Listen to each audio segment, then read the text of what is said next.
9 August या जागतिक आदिवासी दिनानिमित्त आदिवासी श्रमिक संघर्ष संघटना महाराष्ट्र राज्य यांच्या वतीने आदिवासी श्रमिक संघर्ष संघटनेचे संस्थापक अध्यक्ष हंसराज लक्ष्मण खेवरा यांच्या पुढाकाराने शहरामध्ये भाईंदरपाडा येथील पोषमाता मंदिरापासून भव्य अशी बाईक रॅली काढण्यात आली। रिक्षा रॅली देखील काढण्यात आली। या रॅलीमध्ये शहरातील मुख्य भागातून अनेक नागरिक सहभागी झाले होते। आदिवासी बांधवांनी मोठ्या उत्साहाने यामध्ये सहभाग नोंदवला। आदिवासी बांधवांच्या वतीने ठाणे शहरात भव्य मोटारसायकल रॅली शोभायात्रेचे आयोजन केले होते। आदिवासी समाजातील समस्त स्थानिक आदिवासी भूमिपुत्र महिला पुरुष मंडळी यावेळी मोठ्या संख्येने एकत्र जमले होते। जागतिक आदिवासी दिनाचे औचित्य साधून आदिवासी समाज बांधवाच्या जीवन पद्धती, चालीरीती, रूढी, परंपरा, वादन, गीते, कला यांचं आयोजन करण्यात आलं होतं। या तरुण तरुणींनी विद्यार्थ्यांनी नृत्य करून सर्वांचं लक्ष वेधून घेतलं। या प्रसंगी आदिवासी लोकांच्या हक्कासाठी आवाज उठवण्यासाठी त्यांच्या विकासाला चालना देण्याकरिता एक महत्त्वाचा दिवस आहे। आदिवासी समाजाच्या हक्कांबद्दल जागरूकता निर्माण करून त्यांच्या विकासात्मक पावले उचलणार असं आदिवासी श्रमिक संघटनेचे संस्थापक अध्यक्ष हंसराज खेवरा यांनी सांगितले। यावेळी आदिवासी क्रांती सेनेचे संस्थापक अध्यक्ष अनिल भांगले, श्रमिक संघर्ष संघटनेचे सचिव तुकाराम वरठा, आदिवासी श्रमिक संघर्ष संघटनेचे ठाणे शहर अध्यक्ष हेमंत जाधव, निलेश महाले, नवी मुंबई संपर्क प्रमुख रमेश डोळे, हरी पगेरा, जितेंद्र भोये, हरेश तिवारी, सुनील भांगरे यांसह अनेक महिला वर्ग, युवक आणि समाज बांधव यावेळी मोठ्या संख्येने उपस्थित होते।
आज आमचा हा आदिवासी जागतिक दिवस आहे।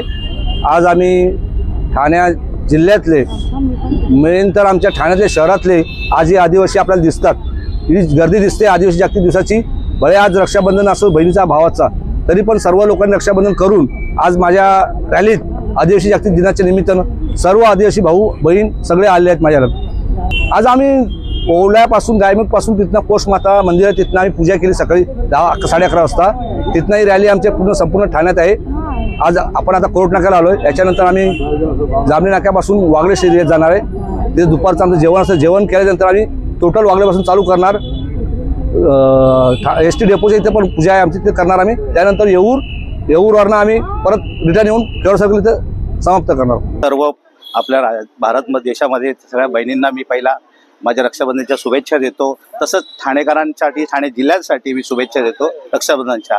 आज आम्ही एवढा भारत देशामध्ये आज आदिवासी दिवस हा एवढा इंग्रजां काळापासून जे वेगळं ज्या सुविधांमध्ये दिलं होतं तो दिवस आज आम्ही साजरा करतो। मोठ्या जोशाने जे आदिवासी सर्व बांधव गावाखेड्यातून जिल्ह्यातून येत असतात, कारण ह्या जिल्ह्यातून आलेली लोक, हे आदिवासी समाज हा पूर्ण जिल्हा ठाणा जिल्हा हा आदिवासींचा आहे।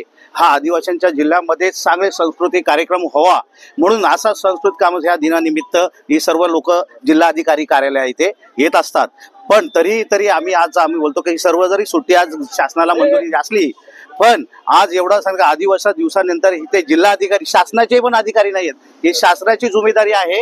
ही शासनाने इथे त्यांनी हा कार्यक्रमाची जिम्मेदारी घेऊन तो कार्यक्रम पार पाडायला बदल करा। आमचे आदिवासी दूरदळवी म्हणजे आम्ही जे काही आम्ही पैशांनी कमी आहोत, म्हणजे पैसे नाही आहोत, तरी पण शासनाच्या निधीतून शासनाने काम केलं पाहिजे। हे आदिवासींचा हक्क आहे।